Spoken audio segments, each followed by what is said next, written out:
ऐसा बहुत ही कम मौका मिलता है कि आप किसी के बारे में पढ़े और वो साक्षात आपके सामने आपके समक्ष आ जाए, तो थोड़ी देर के लिए मन सोचना थोड़ा सा घबरा जाते हैं।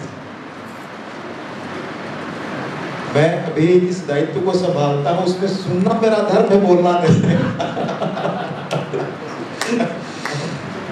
फिर प्रश्न जो हम लोग आरंभ करना चाहेंगे, तो इसका शुरुआत भी वही सिलसिले से शुरू करते हैं जब आपने मैं आपसे इजाजत लेकर शुरुआत के पहले कुछ चीजें कहने की इजाजत चाहूँगा। सबसे पहले आप सबको जोहार और मेरा नमस्कार। जमशेदपुर के पूर्व विधायक आदरणीय सरजू राय जी, यह अखबार नहीं आंदोलन का जो स्वरूप ग्रहण कर सका है, उसके पीछे भाई सरजू राय जी जैसे लोगों की बड़ी भूमिका। आरटीएस कोल्हान के श्री दिनेश रंजन जी और हमारे news print to hurt print के लेखक प्रोफेसर डॉक्टर अभिजीत के चट्टूराज, जिन्होंने युवा दिनों से देखा कि एक विपरीत और चुनौतीपूर्ण माहौल में यह टीम कैसे अखबार की काम कर रही है, वही उन्हें इस विषय को लिखने के लिए प्रेरित किया। जितने वर्षों बाद उनके परिचय के बारे में आपने सुना। हमारे डॉक्टर श्रीनाथ श्रीधरन जी, जिनके बारे में आपने सुना, बहुत ही मल्टी टैलेंटेड व्यक्ति, और वो पहली बार इस पुस्तक के लॉन्च में बंबई से सिर्फ इस चीज के लिए आए हैं। और प्रोफेसर सलोनी सिन्हा जी, आपके यहाँ बताया, उन्होंने बहुत भावात्मक रूप में कैसे पली बढ़ी और आज बड़ी पहचान रखती है। इन तीनों लोगों के प्रति मैं आभार व्यक्त करना चाहूंगा। और ये दरअसल जिन लोगों ने भी ये वीडियो बनाया मेरे व्यक्तिगत काम के बारे में, उनकी मेरे प्रति सकारात्मक भावना, उदारता, उसकी बड़ी मैं आदर करता हूं। पर एक संशोधन मैं कहना चाहूंगा, क्योंकि मेरे दो वरिष्ठ यहाँ पर भाई सरजू राय जी और अभी नहीं है मौजूद रविंद्रनाथ चौबे जी बैठे हैं, उनका बड़ा मैं आदर करता हूं। हम लोग उस पीढ़ी से आते हैं जिसमें व्यक्ति काम नहीं करता, टीम काम करती। इसलिए आपने जो चीजों को दिखाया वो लगा जैसे मैंने सब कुछ किया, नहीं। यहाँ जो संजय मिश्र जैसे बैठे हैं, संजीव भारद्वाज जैसे लोग बैठे हैं, और ऐसे रांची में आज के कार्यक्रम में हमारे अनुज सिन्हा से लेकर के विजय मिश्र, ये सारे प्रभात खबर को कलीग हैं जिनके काम की वजह से मैं आपके सामने बैठा हूं। इसलिए मेरा व्यक्तिगत उसमें कुछ भी नहीं, टीम का काम है, ये हमेशा याद रखें। यह मैं इस तरह से कहना चाहता था। दूसरी बात, इस पुस्तक में देखिएगा, इसी मतलब अनुरोध के साथ मैंने कहा कि हम लोग विस्तार से बातचीत करेंगे कि कहीं आई शब्द का रेयरली मैंने इस्तेमाल किया, हर एक जगह वी। और मैं यकीनन विश्वास करता हूं कि टीम काम करती है, व्यक्ति नहीं। इसलिए कहीं ये संकेत न जाए कि मैंने सब कुछ किया, बिल्कुल गलत। ये हमारी टीम ने किया, जिसका मैं एक वरिष्ठ साथी था। बस इतना एक मैं स्पष्ट करना चाहूंगा। और क्यों ये पुस्तक मेरी कोई आत्मकथा नहीं है, ये पुस्तक एक अत्यंत चुनौतीपूर्ण स्थितियों में एक संस्थान कैसे, आप कल्पना नहीं कर सकते आप युवा की क्या हालात थे उन दिनों ये संस्थान खड़ा हो सका। जो मैं नाम ले रहा हूँ, संजय मिश्रा आपके प्रति, संजीव भारद्वाज, ऐसे अनेक साथियों का, जो विनोद नहीं है अपने बीच, बहुत सारे लोग जिनके श्रम परिश्रम से यह अखबार खड़ा हो सका। तो यह सिर्फ बताने के लिए कि अगर युवाओं में हौसला हो और टीम वर्क हो तो नई लकीर खींच सकते हैं। और इसी मकसद से ये किताब लिखी हमारे अभिजीत जी ने कि मैनेजमेंट लेसन की दृष्टि से, ये हमारे इंडिविजुअल की आत्मकथा नहीं है। एक अखबार, एक संस्थान चुनौतीपूर्ण स्थितियों में कैसे अपनी जगह बना सकता है, क्यों लिखी, और खासतौर से युवाओं के बीच श्रीनाथ यूनिवर्सिटी में कार्यक्रम। इसलिए क्योंकि आज देश में और दुनिया में युवा नया अध्याय लिख रहे, नई भारत। आपको पता होगा कि आज स्पेस से लेकर ड्रोन टेक्नोलॉजी में हमारे भारत के युवा जो रिसर्च कर रहे हैं, वो दुनिया की बड़ी कंपनियों से बहुत बेहतर चीज ला रहे हैं।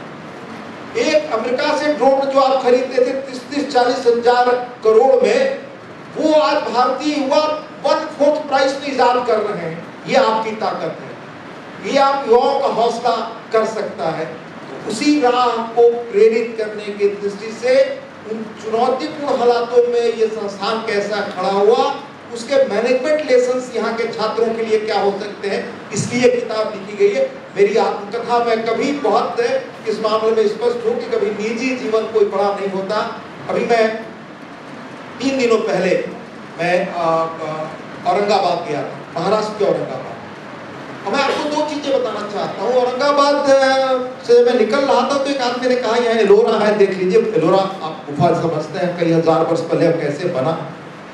उन गुफाओं पर जाए तो कहीं किस राजा ने बनाया नहीं लिखा है, क्योंकि व्यक्ति महत्वपूर्ण नहीं होता, उस वक्त की चीजें किसने, उस युग ने क्या किया, ये याद रह जाती। व्यक्ति तो आते और जाते हैं, इसलिए मेरा कोई बहुत योगदान नहीं। मैं दूसरी बात ये कहना चाहता हूँ कि मैं इस विश्वविद्यालय के हमारे कुलाधिपति भाई सुखदेव महतो जी से फोन से मेरी बात हुई, और जब मैं यहाँ आया और पता चला, मतलब मैं जितना भी कॉम्प्लीमेंट कर सकूं उनको वो कम होगा, क्योंकि एजुकेशनल इंस्टीट्यूशन से समाज को आगे ले जाते हैं और उन्होंने इसकी बुनियाद यहाँ डाली। उनके पैशन को मैं सलाम करता हूँ। मैं 1994 में अमेरिका के निमंत्रण पर देश के 5 पत्रकार चुने गए, अमेरिका हम लोग गए। तो सबसे पहले मैंने 22 व्यक्ति मैं हार्वर्ड देखना चाहता हूँ, स्टैनफोर्ड देखना चाहता हूँ कि ये इंस्टीट्यूशन से, जिन इंस्टीट्यूशंस ने अमेरिका को अमेरिका बनाया। और इस मामले में हम इधर के राज्य बहुत पीछे रह गए थे। तो मैं इसलिए कि शिक्षा के क्षेत्र के माध्यम से समाज को आगे ले जाने का काम जो हमारे सुखदेव महतो जी, और जितनी विनम्रता से वो कर रहे हैं, मैं बहुत उनको नहीं जानता, लेकिन जिस तरह से उनसे बात हुई और जो मैं उनकी व्यवस्था देखा, उनकी टीम का देखा, मैं जितना भी उनको कुछ कह सकूं वो कम होगा। और धन्यवाद दे सकूं तो हमारे इस संस्था के संस्थापक शंभू महतो जी, श्रीमती संध्या महतो जी, उनको भी मेरा बहुत नमस्कार। विश्वविद्यालय के सभी पदाधिकारीगण, ट्रस्टी, सलाहकार, हमारे मीडिया के भाई सम्मानित, और सभी जिनके नाम मैं नहीं ले पा रहा हूँ, सबका अभिनंदन। और यह पुस्तक मेरे निजी जीवन के बारे में नहीं, संघर्ष में एक टीम ने कैसे यात्रा की उसके संदर्भ में मैं इतना ही कहना चाहता था। अब आप पूछें। सर माफ कीजिएगा, अगर आप कुछ और शेयर करना चाहेंगे तो उसमें बाधा प्रकट करना नहीं चाहेंगे, क्योंकि मेरे ख्याल से ऑडियंस भी चाहेंगी कि आप सीधा संपर्क कर सकते हैं। अगर आप पूछे कुछ तो पता।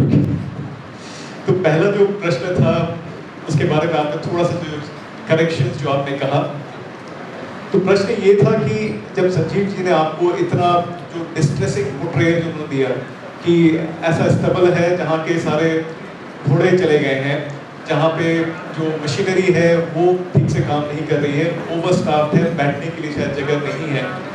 तो जो नाटकीय रूपांतरण जो हमने यहाँ पर जो नृत्य के माध्यम से हमने दिखाया, ओडिसी नृत्य के माध्यम से दिखाया, तो क्या वो एग्जैजरेटेड था, जरूरत से ज्यादा दिखाया था, या फिर आपके मानसिक जो आपके जो नहीं, जिन लोगों ने भी नाट्य रूपांतर किया है उनका मेरे प्रति निजी प्रेम, आत्मीयता और जिस भाव से किया, मैं बड़ा आदर करता हूँ उसका।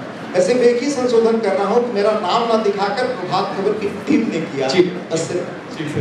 लेकिन जो मानसिक द्वंद हमने दिखाने की कोशिश की कि एक तरफ बॉम्बे, दिल्ली, हैदराबाद, दूसरी तरफ रांची, एक तरफ जो पोटेंशियल दूसरी जगहों में टाइम्स ऑफ इंडिया, आनंद बाजार पत्रिका, दूसरी तरफ एक ऐसा ट्राइबल जगह जहाँ पर जो इतनी जनजातियाँ हैं, जो विविधता वहाँ पर मौजूद है, उसकी पोटेंशियल को आपने तभी शायद भापा होगा। इनफैक्ट शायद आपने एक टुवर्ड्स द एंड किताब में आया है कि आपने एक रिपोर्ट भी तैयार की थी कि शायद प्रभात खबर सक्सेसफुल ना हो। तो ऐसी परिस्थितियों में कैसे आपने चुना कि ठीक है मैं कर लेता हूँ? थोड़ी पृष्ठभूमि में बताने की आपसे इजाजत चाहूँगा। पहला, हम सब पत्रकारिता में आए तो 74 में जयप्रकाश जी का आंदोलन शुरू हो चुका था, जिसके अग्रिम मोर्चे के सिपाही में से एक बैठे हुए हैं यहाँ, आदरणीय सरजू राय जी, वो जेपी आंदोलन के बड़े अग्रिम सिपाहियों में से थे। तो हम बहुत जूनियर छात्र थे और हम सब पढ़ रहे थे। और मैं जयप्रकाश जी के गांव का रहने वाला था। उस आंदोलन ने बहुत प्रेरित किया। उस आंदोलन ने इसलिए प्रेरित किया कि जयप्रकाश नारायण 1942 मूवमेंट के हीरो होते थे इस देश के। देश उनमें अपना भविष्य देखता था। रामधारी सिंह दिनकर ने कविता लिखी थी जब वो 42 में जेल से निकल गए थे, अंग्रेजों की जेल से, और पूरे 42 के आंदोलन को एक नई ऊर्जा दी थी कि अखत नमा के पूछते हैं भावी इतिहास तुम्हारा है। यानी अब इस देश का भावी इतिहास तय विद यू। उस जयप्रकाश नारायण पर तत्कालीन सत्ता में ऊपर बैठे लोगों ने उन पर तरह तरह के ऐसे आरोप लगाए जो कहीं से बिल्कुल सच नहीं थे। हम सब बड़े विद्यार्थी के रूप में आहत महसूस किए। तो जयप्रकाश आंदोलन एक प्रेरक तत्व था जिससे हम पत्रकारिता को हमने चुना कि इस विधा में जाना चाहिए।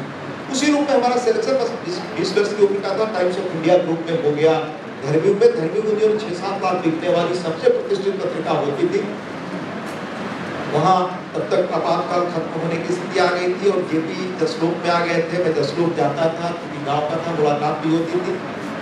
तो वो वजह थी जिसे लगता था, जयप्रकाश जी ने एक नारा दिया था, संपूर्ण क्रांति, समाज के पूरे बदलाव। तो हमें लगता था कि शायद समाज जो तब एक रोमांटिक एरा भी कुछ मतलब मन में होता था कि हम युवा हैं और समाज को बदलने में हमारी भूमिका होनी चाहिए। तब क्रांतिकारियों का जीवन, तब फ्रांस की क्रांति, रूस की क्रांति, चीन की क्रांति, इवन नक्सल हमारे जो बड़ी ईमानदारी से करते थे, वो चीजें हमें प्रभावित करती थी। और हमें लगता था विचार दुनिया बदल सकती, विचारों से दुनिया बदलती। इसका लंबा एक इतिहास था। और मैं धर्मियों में था तब एक लंबा भी लेख लिखा था। जब जनता पार्टी की सरकार गिर गई तो बहुत निराशा हुई। तब लिखा था कि क्रांतियां विफल होने को अभिशप्त है। फ्रांस की क्रांति से ये लेकर कि कैसे तब गांधी और इन सब का गहरा असर हम लोगों पर होने लगा और लगा परिवर्तन एक बड़ा माध्यम है। पर सामाजिक परिवर्तन में अहिंसक रूप से क्या भूमिका पत्रकारिता की हो सकती है, ये तलाश मन की बेचैनी रही। बैंक में गया, एक बार रिजर्व बैंक में भी अवसर मिला और वहाँ न जाकर आनंद बाजार रविवार में गया। इन दोनों जगहों पर लगा कि बड़े संस्थानों में, बड़े सुरक्षित संस्थानों में, दो अति प्रतिष्ठित पत्रिकाओं में काम कर रहा हूँ, लेकिन छोटी जगह से जाकर आजमाना चाहिए क्या हो सकता है। उसी वक्त ये प्रस्ताव आया और उस वक्त हालात ये थे कि बिहार अपने अपहरण, अपराध, डकैती, एब्डक्शन, इसी जमशेदपुर से मैं याद है जब हम लोग रात में लौटते थे तो काली मंदिर है आपके यहाँ, वहाँ जाए तो उधर से गाड़ियाँ आ रही हैं, रोते हुए लोग, आज मेरे सामने दृश्य आ रहे हैं, आगे मत जाइए डकैती हो रही। 3-3 घंटे 4-4 घंटे गाड़ियों में हम लोग खड़े रहते थे कि रास्ते में डकैती हो रही। एक मेरे कलीग यहाँ नहीं है, मिस्टर गोयनका, वो कलकत्ता जा रहे थे मिट्टी के लिए अखबार के काम से। उनकी शादी वादी में जो कुछ भी अंगूठी घड़ियाँ मिली थी, ट्रेन के डकैतों ने उनसे सब छीन लिया। अब अलग से वो बहुत प्रताड़ित भी करते। तो ये माहौल था। मुझे याद है कि जहाँ हमारे अखबार का दफ्तर था, संजय को शायद याद हो, कोकर डिस्टिलरी, उसमें शाम को लालगंज से, वो लालपुर से कोई सवारी नहीं मिलती थी जाने की। और वहाँ डिस्टिलरी पुल पर अपराध है, रात को कोई दफ्तर से आता नहीं था डर से। तो ये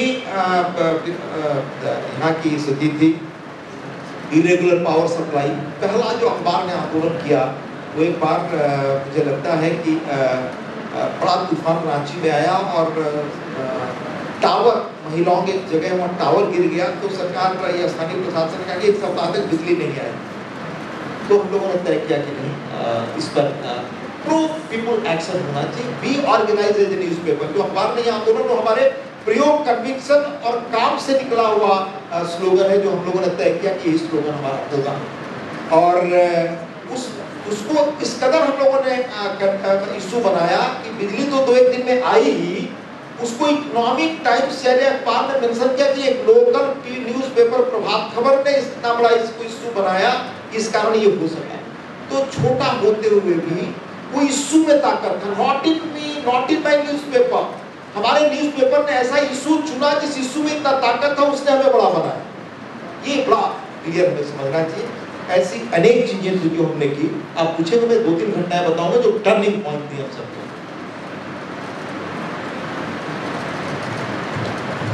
तो ये करने में मुझे उन जगहों पर वो नहीं था कि बड़े संस्थानों में हम ये कर पाते।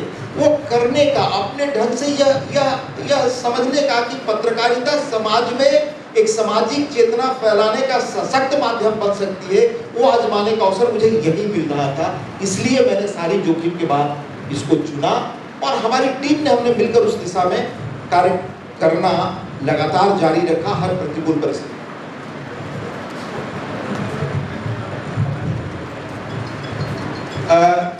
बहुत ही कठिन था और हर चीज जीवन में बड़ा कठिन ही होता, बल्कि सबसे पहले मैं आया तो मैं ये बात समझ चुका था कि मैं एक लक्ष्मण रेखा होती थी जब बड़े संस्थानों में आप संपादकीय में काम करते थे।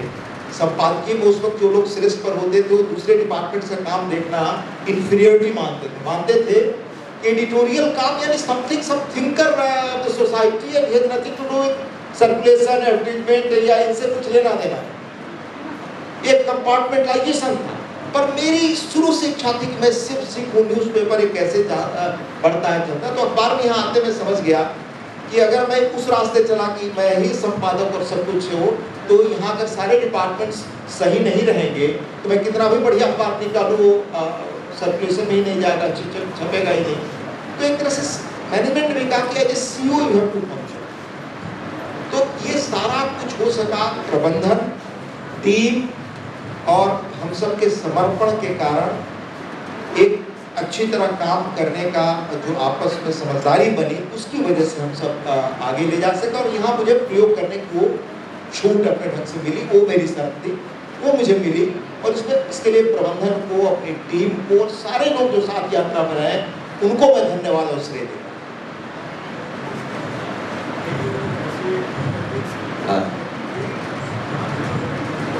जबकि वे जहाँ काम करते थे वहाँ पे उनको कई ज़्यादा गुना सैलरी मिलते थे। कृष्णेंदु दत्ता एक रेफरेंस है यहाँ पर, जब वो शायद जे स्कूल ऑफ आर्ट्स के शायद एल्युमिनस हैं, मैकैन के लिए काम करते थे, बहुत ही फेमस। वो बहुत ज़्यादा चार्ज करेंगे, लेकिन आपने उन्हें कन्विंस कैसे किया कि हमारे यहाँ आकर योगदान करें? नहीं, वो दरअसल ये सारे लोग अपने पैशन के कारण भी लंबे समय तक हमसे जुड़े रहे। कृष्णेंदु दत्ता जी या बाकी ऐसे बहुत सारे लोग ये दिल्ली में थे और हमारे तरह से सलाहकार थे। पर बहुत कम फी पर उन लोगों ने, ऐसे बहुत सारे लोग मुझे मिले जीवन में जिन्होंने अखबार की नीयत, अखबार के कमिटमेंट, अखबार के रुख को देख करके अखबार के साथ सहयोग करना तय किया। दो चीज़ और मैं बताना चाहता हूँ। मैं उन दिनों वर्ल्ड एसोसिएशन ऑफ न्यूज़पेपर्स की बैठकों में विदेश भी जाता था, क्योंकि लेटेस्ट टेक्नोलॉजी क्या आ रही है, क्या कौन सी टेक्नोलॉजी चेंज करने जा रही है दुनिया को, ये सब मुझे समझने के लिए वहाँ फोरम बेस्ट माइंड्स मिलते थे जिनको सुनने का मौका मिलता था। जब अपने अखबार के कैरेक्टर के बारे में हमने बताया तो लगभग मुफ्त, अरे कैन यू इमेजिन कि प्रोजेक्ट सिंडिकेट एक कॉलम होता था जिसमें नोबेल लॉरियट्स लिखते थे। हिंदुस्तान में शायद पहला अखबार प्रभात खबर रहा होगा या अंग्रेजी का कोई मुश्किल से उस वक्त होगा। हमारे बाद बहुत सारे लोग हैं जिसमें नोबेल लॉरियट्स लिखते थे। एक तरफ लोकल लोग लिखते थे, नागपुरी, संथाली, मुंडारी, बहुत सारी भाषाओं में लोकल जितने टैलेंट्स थे, स्थानीय जितने पत्रकार थे, हमारे झारखंड के लोग थे। एक तरफ वो मंच और एक तरफ दुनिया ग्लोबल के टॉप माइंड्स जो थे नोबेल लॉरियट्स, उन सबको एक मंच पर लाने की हम लोगों ने कोशिश की।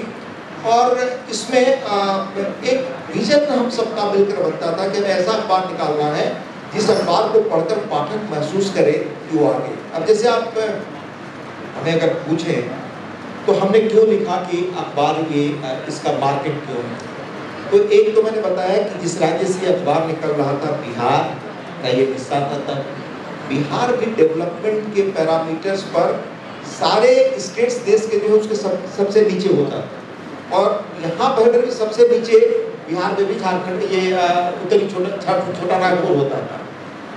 अच्छा, आप जानते हैं कि अखबारों की आमदनी का एकमात्र स्रोत है विज्ञापन, सर्कुलेशन। जो भी आप उसमें बड़ा खर्च करते हो तो रिटर्न ही नहीं आता, क्योंकि हॉकर्स का, एजेंट का कमीशन उसमें चला जाता है। आप गाड़ियों से अखबार पाठकों को मुफ्त पढ़ाते हैं लगभग। तो एकमात्र विज्ञापन, और विज्ञापन are by product of economic development. आप जानते इकोनॉमिक डेवलपमेंट यहाँ था ही नहीं तो विज्ञापन आएगा कहाँ से? फिर दूसरी स्थिति थी कि यहाँ के मार्केट की क्या हालत थी, रीजनल न्यूज़पेपर्स की। तो रांची एक्सप्रेस रांची से वो सबसे बड़ा अखबार होता था, उदित वाणी जमशेदपुर का सबसे बड़ा स्थापित अखबार था, आवाज धनबाद का था। आज अखबार रांची, जमशेदपुर, धनबाद तीनों जगह से छपकर बहुत अच्छी स्थिति में था। पटना से आर्यावर्त, हिंदुस्तान, अंग्रेजी और बंगला अखबार बड़े पैमाने पर आते थे। So the market was saturated from management point of view. अगर आप पूछें तो नो न्यू स्कोप, और इसीलिए 84 से 89 तक निकल के प्रभात खबर बैठ से अपने आ चुका है।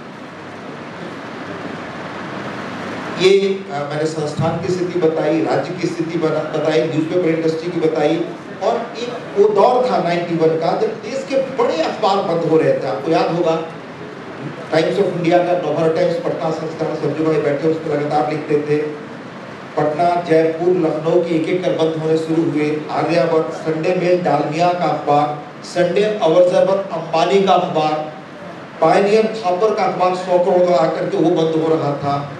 The independent times of India का, द डेली, लंबे अखबारों के देश में सूचना थी। बड़े शहरों से जहां विज्ञापन के आमद होते हैं, क्योंकि कैपिटल इंटेंसिव इंडस्ट्री थी, इस पर लंबा जेस्टेशन पीरियड था। और मैंने आते ही, चूंकि थोड़ी इकोनॉमिक्स की पृष्ठभूमि तो थी ही, लेकिन जैसा सरजू भाई ने बताया, हम लोग गांव से आते थे तो हमारे पिता कहते थे एक मुहावरा जो गांव का हर आदमी जानता है। ये मेरे पिता को इन्हें कहते थे, सब लोग जानते हैं जो गांव में पहले कठिनाइयों में, कि पैर उतना ही लंबा जितनी बड़ी चादर।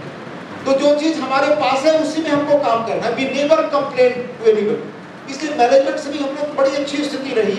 उन्होंने कह दिया कि देखिए हमारा कोई ये बिजनेस नहीं है, इसमें बहुत हम इन्वेस्ट नहीं करेंगे।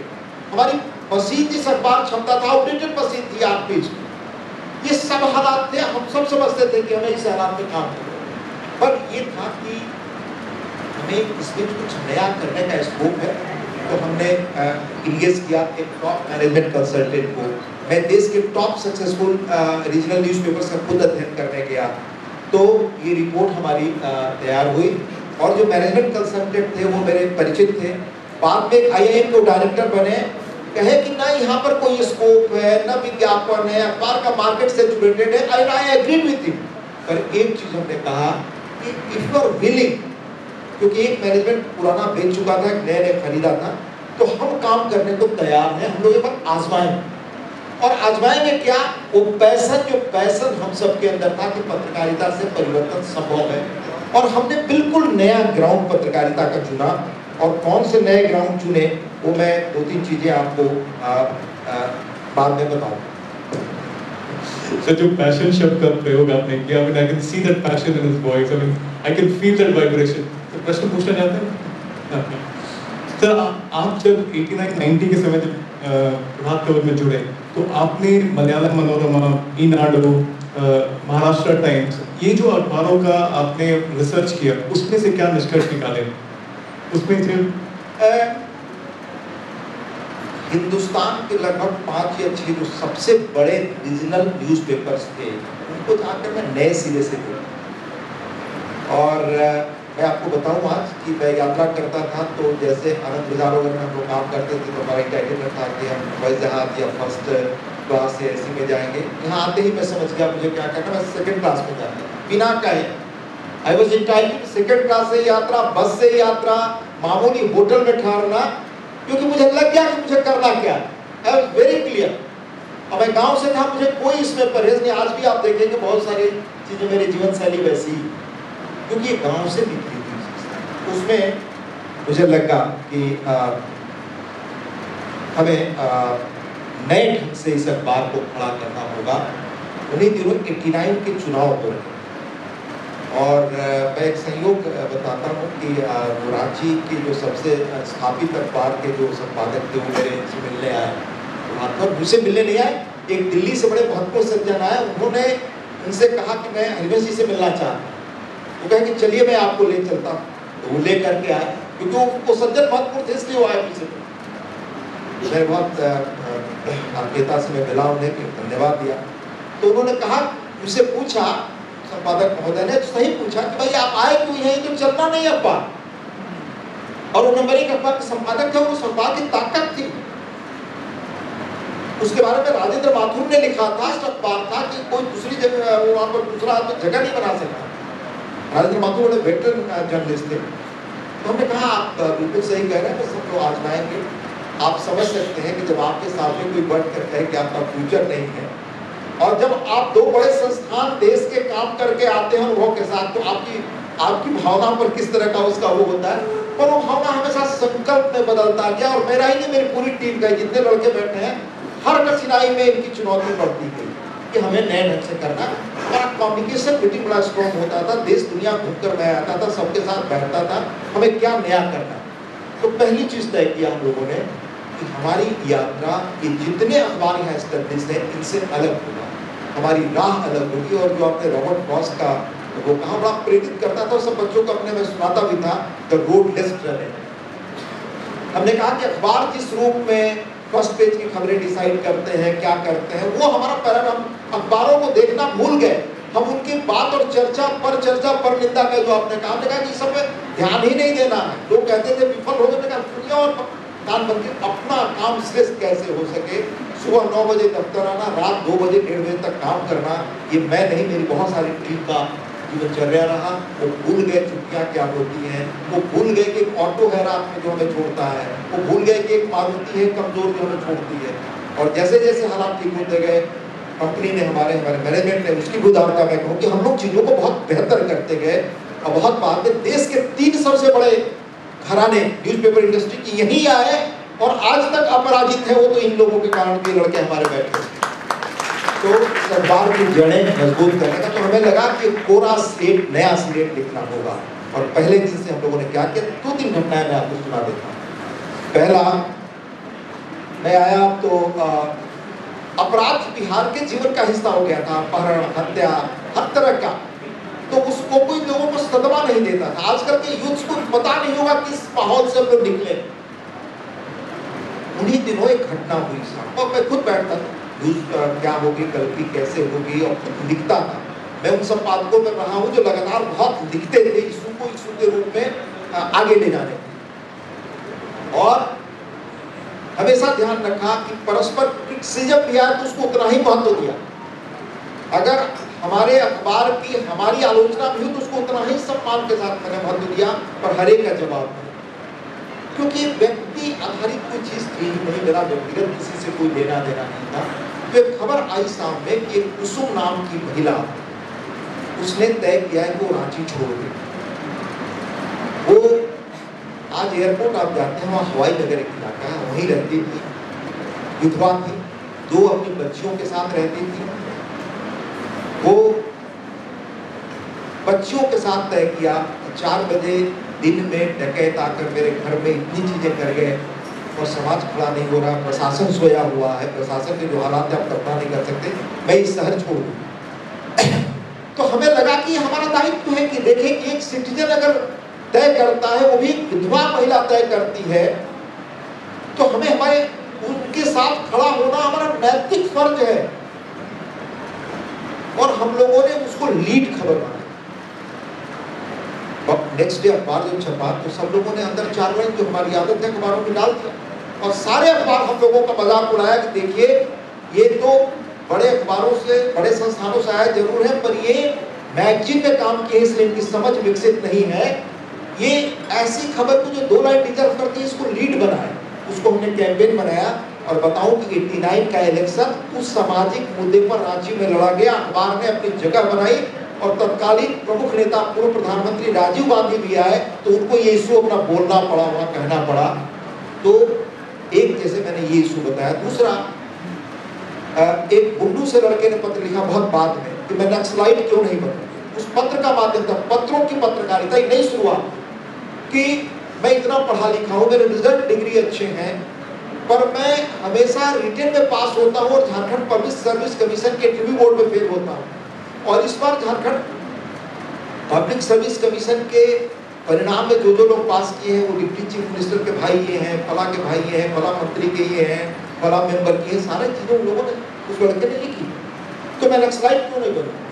क्योंकि जब मेरे अंदर इतनी प्रतिभा है, मैं उनसे रिजल्ट में अच्छा हूँ, मैं हमेशा 3 बार रिटन पास किया हूँ और इंटरव्यू में मेरे साथ लगता है मुझे भेदभाव किया जा रहा है और ऐसे लोगों को जगह दी जा रही है जो सिर्फ सत्ता से जुड़े हैं या पावर के हिस्से हैं, तो हम क्यों नहीं ऐसा करें? We printed on first page. उस लड़के ने सिर्फ अनुरोध किया था मेरा नाम मत दीजिए, मैंने नाम नहीं दिया, रिस्पॉन्सिबिलिटी खुद लिया। उसके बाद वो चीज़ कहाँ पहुँची कि उन सारे उस बैच के लोगों का हाईकोर्ट से या किसी कोर्ट से, सरजू भाई ज़्यादा बताएंगे, उनकी नियुक्ति निरस्त हुई। पूरा आपका झारखंड पब्लिक सर्विस कमीशन के चेयरमैन से लेकर मेंबर्स को सजा हुई। जितने लोगों के बारे में हम लोगों ने मामले उठाए, कोई किसी के प्रति पूर्वाग्रह नहीं था। आज लौट करके देखिए, सभी अदालतों से उनकी सजा हुई है, कन्विक्शन हुआ। क्योंकि हमारा किसी से, हम समाज के इशू के साथ खड़े थे, हमारा किसी से व्यक्तिगत था ही नहीं। एक महिला, एक बार हम लोगों ने भारत व्याख्यानमाला, झारखंड व्याख्यानमाला, झारखंड किधर, भारत किधर, बिहार किधर व्याख्यानमालाएं चलाए। जमशेदपुर में बहुत सारे लोगों को हम ले आए, उसमें बहुत सारे लोग आए। उसमें एक बार हम लोग रंगनाथ मिश्र जी को लाए जो सुप्रीम कोर्ट के चीफ जस्टिस थे। उसके बाद वो ह्यूमन राइट्स कमीशन के चेयरमैन बने। उस वक्त ह्यूमन राइट्स कमीशन के चेयरमैन काफी लोग सुनने में आते थे क्योंकि नया प्रयोग था। बाद में टीवी ने अपने यहाँ शुरू किया। ये 91 की बात आपको बता। तो एक महिला खड़ी हुई, कहा उसने कि मेरे पति, वो घटना एक हुई थी कि मेरे पति मारुति कार से रांची से बनारस से कपड़ा ला रहे थे बेचने के लिए। तो अमुक जगह के थानेदार ने रोका, उनसे गलत ढंग के डिमांड किया, नहीं देने पर गोली मारी। तो उसने कहा कि ये जांच ह्यूमन राइट्स कमीशन क्यों न करे। ह्यूमन राइट्स इस मामले को ले लिया, जांच हुई। जांच में क्या पता चला कि बिहार में उन दिनों, ये मैं 94 वगैरह के आसपास की 93 की बात बता रहा हूँ, उन दिनों जो पुलिस इंस्पेक्टर्स की नियुक्ति हुई थी, उनका बैकग्राउंड, उनका कॉन्फिडेंशियल रिपोर्ट पता ही नहीं किया गया था। और जिस व्यक्ति पर यह आरोप था कि जिसने हत्या की है, उन पर आरोप था कि वह इंडिविजुअल जब जहाँ के रहने वाले थे, उन पर गंभीर अपराध के आरोप थे, ये पता चला। तो पूरी उस नियुक्ति को लेकर के पूरे सब इंस्पेक्टर्स कैसे बिहार में नियुक्त हो, बड़ा एक इशू बन गया। डीएन गौतम उस वक्त उसके इंचार्ज होते थे, बड़ा इशू बना पूरे देश, बहुत लोगों को उसमें अपॉइंटमेंट्स कैंसिल। ऐसे सारे इशूज जो एक लॉजिकल एंड पे समाज को आगे बढ़ाने में, समाज को साफ सुथरा बनाने में मदद कर सकते थे, उधर ले जाने की हम कोशिश कर रहे थे। और उसमें जो भी ऐसे इशू मिलते, अब उसमें इन दिनों पशुपालन वगैरह पे बहुत सारी चीज़ें, सिंचाई पर सर्टिफाई हुए लिखते थे, वो हम लोग छापते थे। और वो नौहारा टाइम्स से बहुत बेहतर चीज़ों को, बल्कि मैं रविवार में था तब नौहारा टाइम्स में सिंचाई वगैरह पर उन्होंने क्लासिक लेख लिखे थे। तो हर जगह से, चाहे वो नक्सल समूहों का प्रकाशन हो, लेफ्ट हो, राइट हो, इन सब जगहों से जो प्रमाणिक विचार देते थे उसको लेकर के आगे बढ़ना, ये हम लोगों ने हमेशा करा। इसी झारखंड क्षेत्र की वो मेरी टाइलर की किताब है ना, यहाँ जमशेदपुर की और हजारीबाग की, वो उनके पति दोनों इंजीनियर थे। वो ब्रिटिश महिला थी, बाद में नक्सल हो गई। माई ईयर्स इन इंडियन प्रिजन, ये 80s की, वो सारी चीज़ों को छापना लाना। बल्कि मैं आपको बताऊं कि जो सबसे बड़े नक्सल लीडर उन दिनों के होते थे, संजय जो भूमिगत थे, जब वो जेल से छूटे, मिश्र जी, विनोद मिश्र जी, तो प्रभात खबर में बोलने आए। उसी तरह आरएसएस के दत्तोपंत ठेंगड़ी जी स्वदेशी की बात करते थे, उनको प्रभात खबर में बोलने के लिए उनको बुलाया। तो हमारा ये था मकसद कि सारे विचारों को, ईमानदार विचारों को मंच देकर समाज तय करे हमें कैसे आगे जाना है, ईमानदार चीजें लोगों तक पहुंचा सके।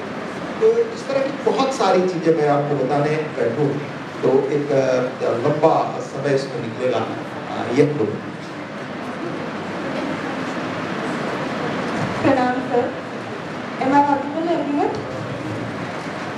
ये हमारा अहोभाग्य है कि हम सबको आज आपसे ज्ञान अर्जन करने का परम सौभाग्य प्राप्त हुआ।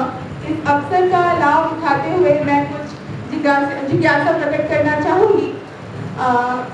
सर, ये बात तो स्पष्ट है क्योंकि हमने अपने आपकी किताब में, पुस्तक में गहन अध्ययन करने के बाद देखा कि श्री नारायण मूर्ति जी आपके सदैव प्रेरणा स्रोत रहे हैं। अब जब श्रीमती सुधा मूर्ति देवी सांसद है, राज्यसभा की सांसद है, तो क्या आपको श्री नारायण मूर्ति जी तक संदेश पहुंचाने का मौका मिला?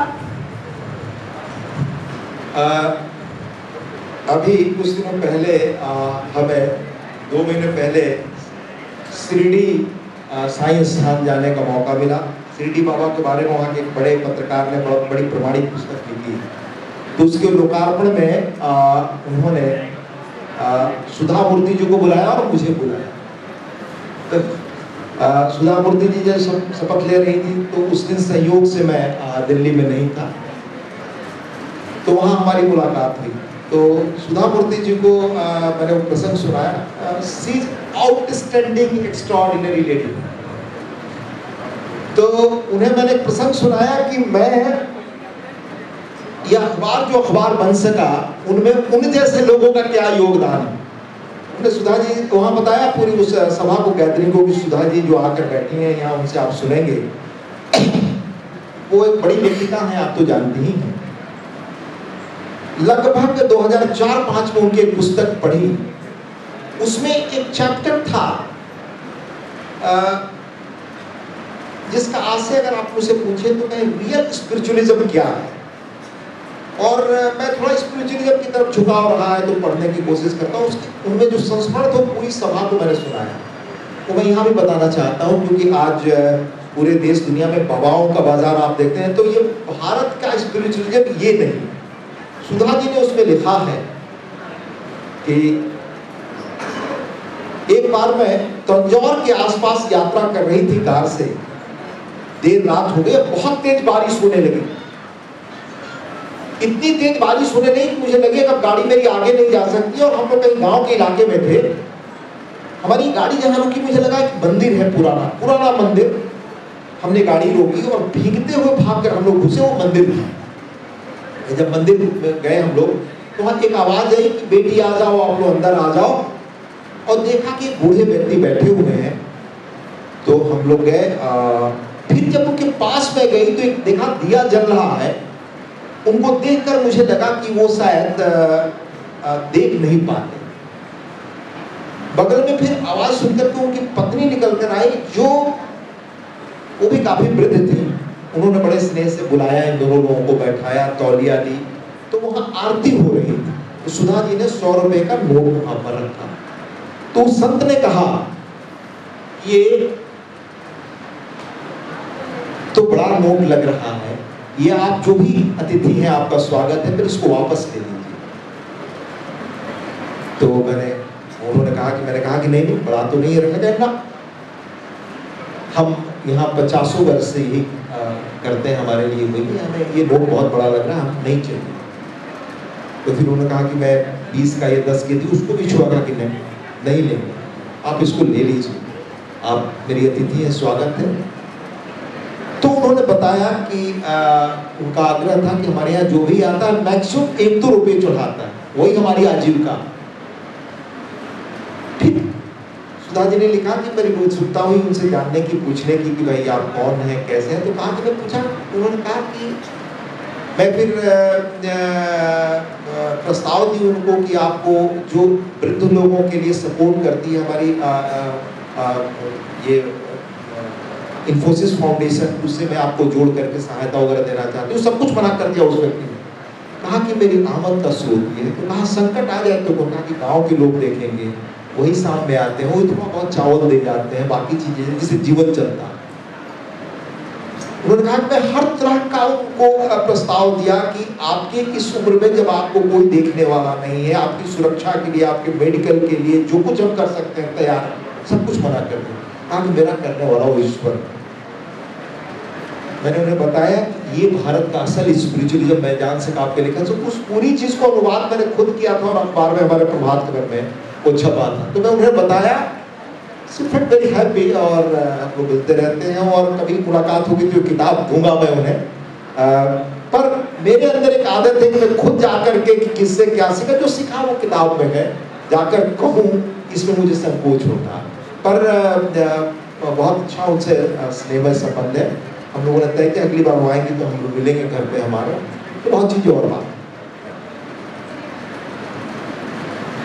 नारायण मूर्ति की जब जिक्र कर रहे हैं तो उन्होंने रिसेंटली हालिया उनका बयान है कि हमको यूथ जो इंडियन यूथ है उनको 70 घंटे हर हफ्ते काम करनी चाहिए।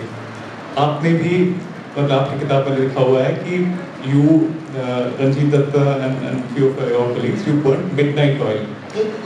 ये बैठे लड़के सारे। तो क्या आप इस बात से सहमत हैं कि आज अगर हमको एक बड़ी आर्थिक जब नारायण मूर्ति जी के 70 घंटे का बयान आया और जिस तरह से हमारे आज के यूथ्स ने रिएक्ट किया, तो मुझे लगा कि अगर ये रास्ता रिएक्ट करना है तो भारत का भविष्य नहीं होगा। आप दुनिया का इतिहास निकाल कर देख लीजिए। अभी मैं महीने भर पहले रसा गया था। पहले तो नारायण मूर्ति पर ही आ जाए। नारायण मूर्ति या अजिम प्रेम जी क्या सिंबलाइज करते हैं? पहले माना जाता था ये सारा कुछ दुनिया में नॉलेज सोसाइटी जिसे कहते हैं कि ये दुनिया में अज्ञान चीजों को तय कर रहा, उसके प्रतीक हैं ये दोनों। इसके पहले माना जाता था कि राजा महाराज के परिवार में पैदा होना या उद्योगपति के परिवार में पैदा होना ये आपके नसीब में होता। यानी ये डेस्टिनी डिसाइड्स कि आप किस तरह की फैमिली में पैदा होंगे। आपके कर्म से आप एक ही जन्म में आप ये बड़े इंडस्ट्रियलिस्ट नहीं हो सकते, ये पहले नहीं था। आप जमींदार, राजा, महाराजा या उद्योगपति के घर में कहा जाता था कि टाटा, बिरला और सिंघानिया इनके घर में जो पैदा होते हैं वो नसीब लेकर पैदा होते हैं। पर नारायण मूर्ति, अजिम प्रेम जी समेत दुनिया में जो ये ज्ञान का दौर आया, उसने कहा कि नहीं, आदमी अपने कर्म से अपनी नियति लिख सकता है। और एक ही जन्म में, एक ही उसमें गरीब परिवार से निकलकर, आपको तो पता ही है कि उनको पीएचडी करने के लिए कानपुर में स्कॉलरशिप मिली तब वो आए, बाकी उनका सिलेक्शन हो गया था तभी पढ़ने में क्या दिक्कत हुई। कोशिश बनने में भी सुधा मूर्ति जी पर एक किताब आई है, दोनों पर वो आपने देखी होगी, अद्भुत है। सुधा जी से उस किताब के बारे में मेरी चर्चा बहुत हुई। तो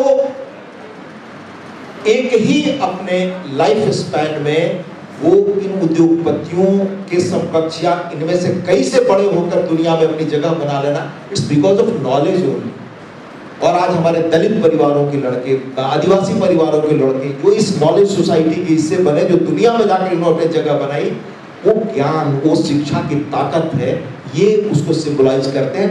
जो भारत बदल, आज आप जानते हैं चिप्स दुनिया का नया इतिहास लिख रहा है। आर्टिफिशियल इंटेलिजेंस दुनिया को बदल देगा 5-7 वर्षों में।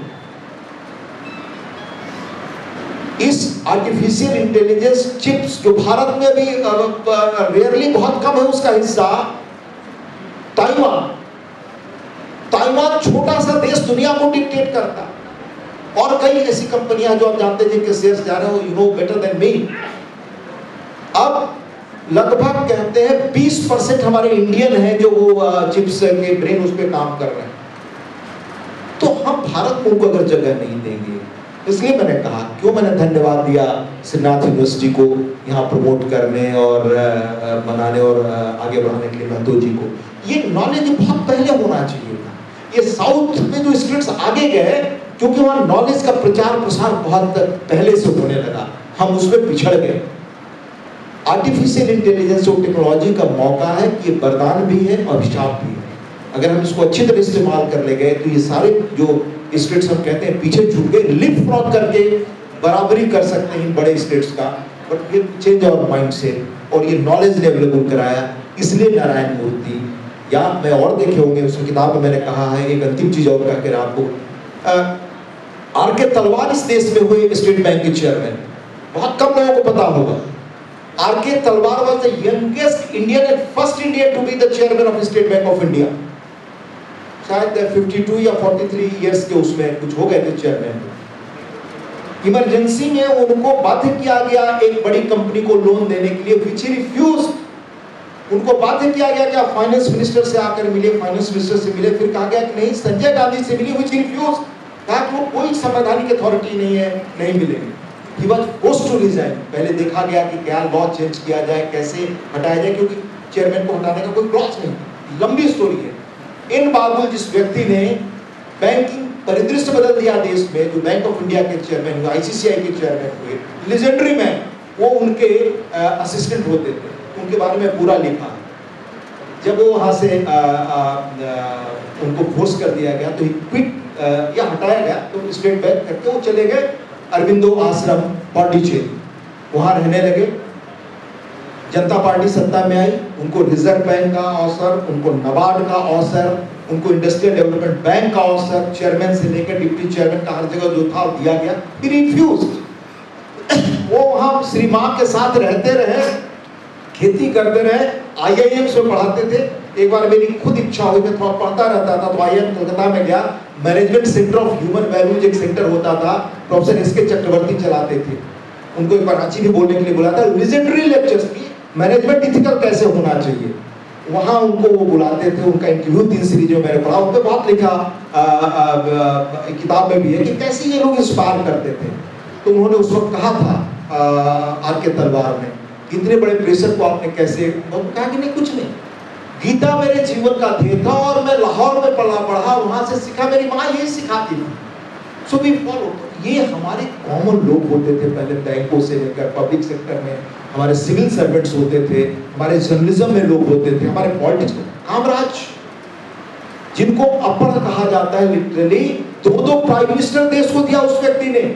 वो चीफ मिनिस्टर रहे तमिलनाडु के। तमिलनाडु आज देश के विकसित राज्यों की श्रेणी में खड़ा है, तो 90% credit goes to that man. तो ये सारी चीजें आज भी मैं ये मानता हूं बहुतों कि इथिकल वैल्यूज समाज उसको मिल करके आगे बढ़ाए, तो हम एक नया इतिहास का अध्याय लिख सकते हैं। थैंक यू बहुत।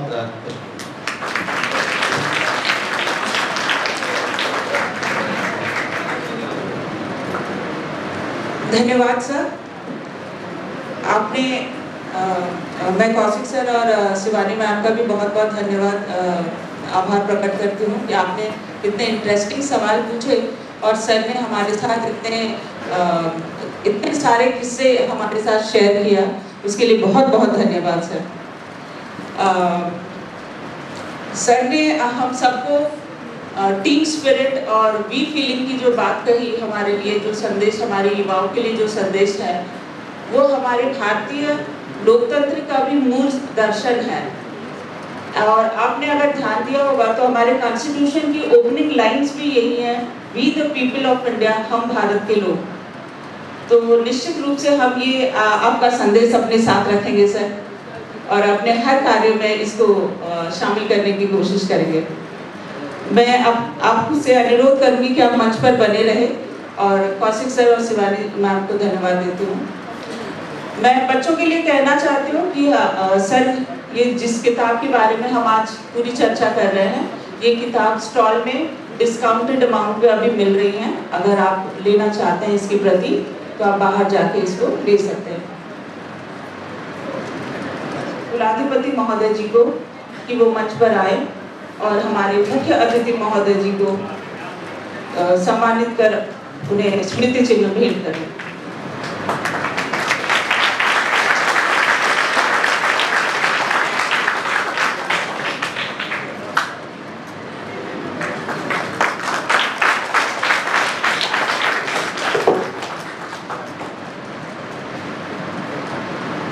सर की व्यस्तता के कारण हमारे पास समय की पाबंदी है, मगर निश्चित रूप से हमारे मुख्य अतिथि महोदय हमारे बच्चों के साथ इंटरेक्ट करना चाहेंगे। अगर हमारे बच्चों में, हमारे ऑडियंस में अगर सर कोई भी छात्र हैं या फैकल्टी मेंबर्स हैं, अगर आप सर के लिए, सर से कुछ आपके लिए क्वेरीज हैं तो you can ask.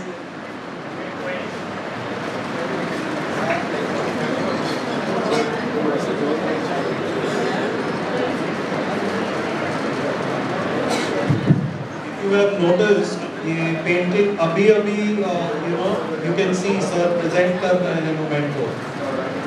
That's wonderful.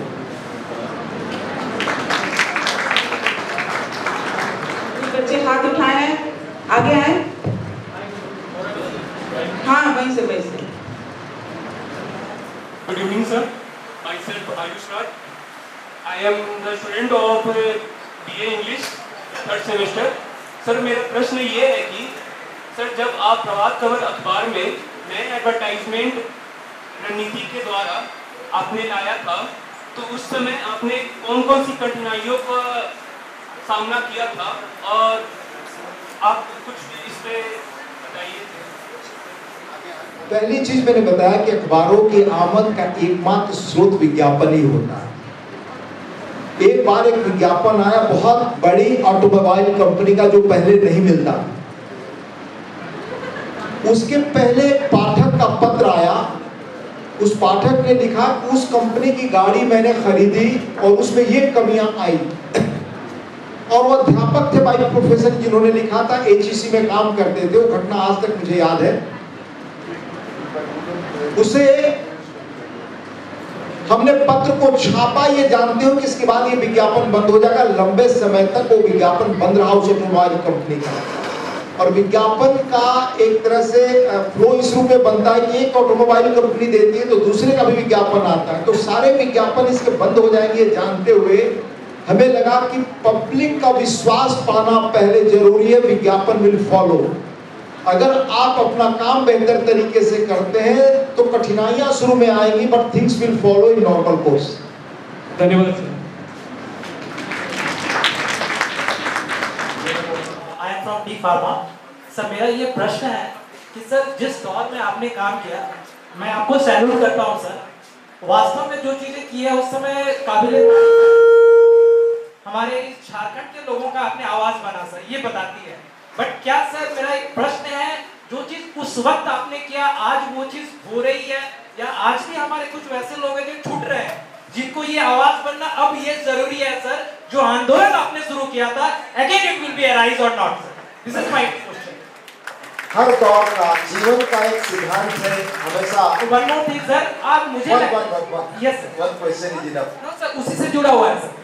लेकिन मुझे लगता है सर जो कड़ी आपने शुरुआत की, कहीं ना कहीं इस दौर में वो कड़ी शायद मिसिंग हो रही है। ये कहना, ये टिप्पणी मेरा काम नहीं है, वो आप सब पाठकों का काम है या समाज के लोगों का। पर एक चीज जो कल हमने किया वो आज कर रहे, ये संभव नहीं है। देश, काल और परिस्थिति 3 शब्द हैं, ये बंगला में भी है, उड़िया में भी है। देश यानी माहौल क्या, देश काल की सिर्फ देश से नहीं, जिस माहौल में आप समय में जी रहे हैं, काल यानी टाइम क्या और परिस्थितियां क्या, उनमें आपकी रणनीति अलग होगी। पहले विचार दुनिया को बदलते थे, आज टेक्नोलॉजी बदल रही है। अगर टेक्नोलॉजी में पीछे छूट जाओगे दुनिया में कोई पूछने वाला नहीं होगा। इसलिए जो रास्ता पहले का था वही आज हम अपना लें, वही आंदोलन का रास्ता अपना लें, तो आप कुछ कर नहीं सकते। आज अगर भारत टेक्नोलॉजी के रास्ते से विकसित राष्ट्रों की श्रेणी में नहीं आ पाया तो आपके लिए बड़ी चुनौती मिलेगी। वही एकमात्र रास्ता, झारखंड विकसित राज्य बने, इसी में आपकी समस्याओं का समाधान है। तो कैसे बन सकता है, हमेशा याद रखिएगा, जीवन में सफलता पाना कठिन काम और श्रम के रास्ते से संभव है, उसका कोई शॉर्टकट नहीं है। सर इन शॉर्ट लास्ट नहीं प्लीज, कोई और लड़का पूछे तो, कोई और लड़का पूछना चाहे। हमारे पास समय की काफी पाबंदी है, तो मैं चाहूंगी कि आप इस चीज का सम्मान करें। हेलो, खबर में एज एन एडिटर बहुत चैलेंजिंग रहा है और आपका लाइफ स्पैन यूथ के लिए बहुत ही इंस्पिरेशनल भी रहा है। और जहाँ तक हम लोगों ने, जितने मेरी जानकारी के हिसाब से मैं जानती हूँ कि आपने बहुत सारे स्ट्रगल्स फेस किए हैं।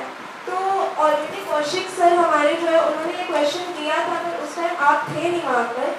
आप अपने बायोपिक में एज अ मेन लीड को किसको देखना चाहेंगे सर?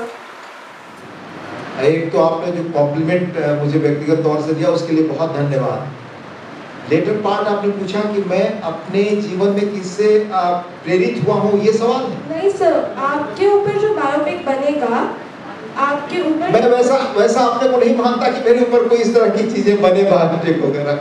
मैं बड़ा सामान्य आदमी हूँ, अभी उसी तरह से अपने को मानता हूँ। Thank you sir. Thank you.